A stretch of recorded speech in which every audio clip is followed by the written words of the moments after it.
Adam Krohn joining us from Rivals, national features writer for Rivals.com. Adam, welcome to the show. How you doing? Hey, Chuck. How you doing? Doing well. I'm glad you came on today because, every day we have different experts on and guys who follow recruiting, and it's where's this tackle going and how about that wide receiver. That's not the point of the conversation that you and I are going to have. It is more of a higher level for the fan who looks down and says, well, I remember my school missing on this 5-star, so you just can't tell anything about recruiting. You wrote an article a few weeks ago that it absolutely drew a straight line from recruiting success to success on the field in almost every case. Correct. Talk about just how teams and programs are able to get to that level where they can do that year in, year out. Well, I talked to a few people for that story as well. Andy Staples of Sports Illustrated, Pat Forty of Yahoo Sports, Stuart Mandel of Fox Sports. And, there's basically there's a balance. One, you've got to get the highest level prospects with the highest ceiling. That's always going to help, obviously, the 4-stars and the 5-stars. Then you've got to have a coaching staff that can take that talent and, apply it to, execution on the field. And, like you said, with this story that we've done where I've gone back and I've looked at the rankings of the last 4 years from 2011 to class of 2014, that those results are playing out on the field. Obviously, it's not going to work out like that every year, but it definitely worked out this year.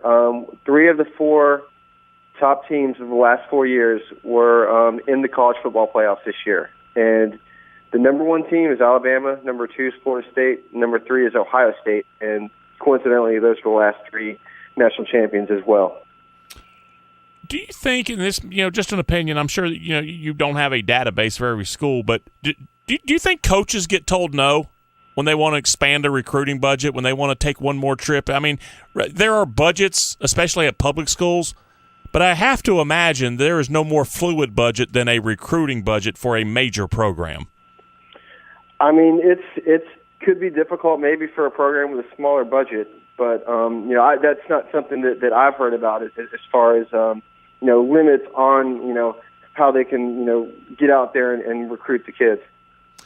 What about programs where, again, there are additional factors, whether it is Boise State, which has, they have travel limitations because of just the money involved there, or if you're talking about a Georgia Tech where they have obviously some academic standards that not every school has. Any opinion on your part about how those schools can still kind of get in the trenches and get the kids that they want? Not all the time, but at least some of the time?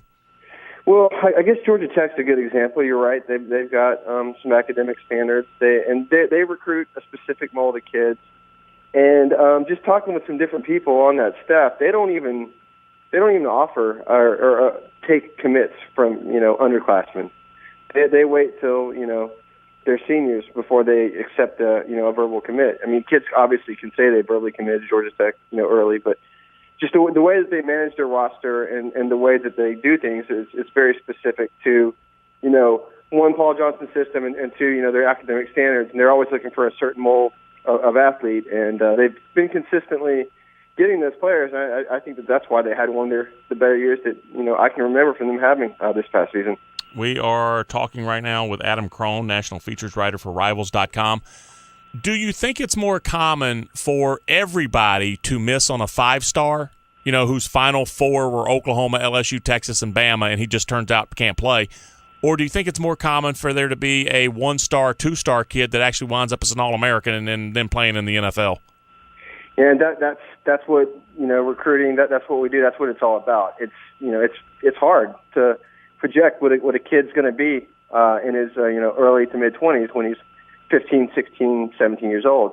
So J.J. Watt, Jordy Nelson. I mean, they were 2-stars, and now they're NFL Pro Bowlers. So there's different ways. You try to pick out who has the highest ceiling. Who's able to do the most.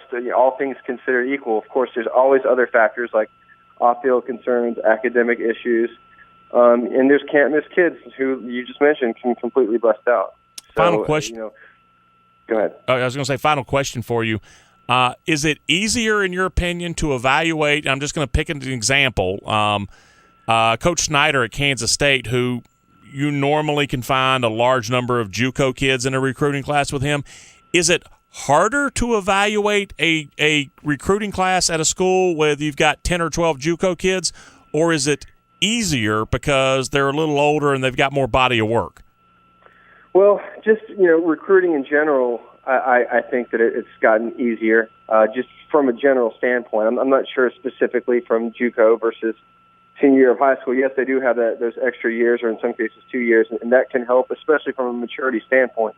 But just as far as evaluating talent in general, it's definitely gotten more easier. You think to the days before the internet, you're asking high school coaches to manually mail you VHS tapes.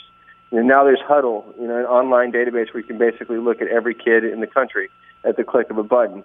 We've got all kinds of camps and all-star games, just more opportunities to compare the best of the best. And, Rivals, we're the only one in the business with our own camp series, Rivals Camp Series, presented by Under Armour. There's going to be like 30-something camps between February and March, and we're going to be coming to Atlanta March 21st. Oh, well, fantastic stuff. Always Rivals, one of the heritage companies in that industry. Adam, thanks for your time today, brother. Hey, I really appreciate it, Chuck. Thanks a lot. Yeah, Adam Krohn from Rivals.